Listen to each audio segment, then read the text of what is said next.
सर्दियों की ठंडी सुबह थी।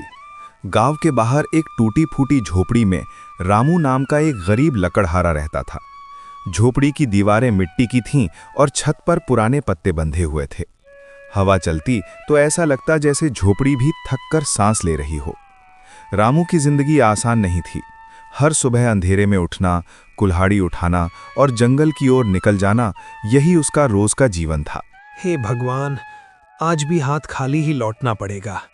रामू की पत्नी कई साल पहले एक बीमारी में इस दुनिया से चली गई थी। अब उसके जीवन में सिर्फ एक ही सहारा था, उसकी छोटी सी बेटी गुड़िया। बाबा, आज स्कूल में सब बच्चे नए साल की बातें कर रहे थे। रामू चुप हो गया। उसके चेहरे पर मुस्कान लाने की कोशिश थी, लेकिन आंखें सच बोल रही थीं। ये सवाल रामू के दिल में कुल्हाड़ी की तरह लगा। अच्छा बिटिया, क्या कहते हैं बच्चे? कह रहे थे नए कपड़े पहनेंगे, मिठाई खाएंगे, दिया जलाएंगे। बाबा, हम नया साल नहीं मनाएंगे क्या? ये सवाल रामू के दिल में कुल्हाड़ी की तरह लगा। बिटिया, हम गरीब हैं। गुड़िया चुप हो गई, लेकिन उस रात जब वो भूखी पेट सोने लगी तो उसकी आंखों से आंसू बह रहे थे। बाबा, बस एक बार। नया साल आने में अब सिर्फ 3 दिन बचे थे। गांव में रौनक थी, लेकिन रामू की झोपड़ी और भी सूनी लग रही थी। अगली सुबह रामू जंगल गया।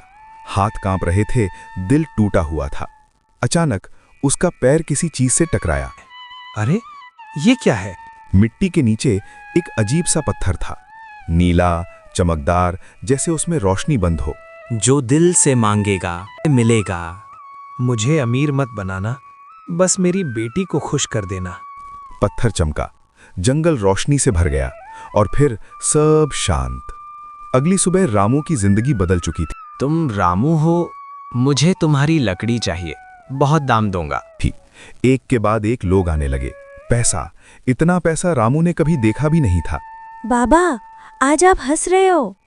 हाँ बिटिया, आज बाबा बहुत खुश है।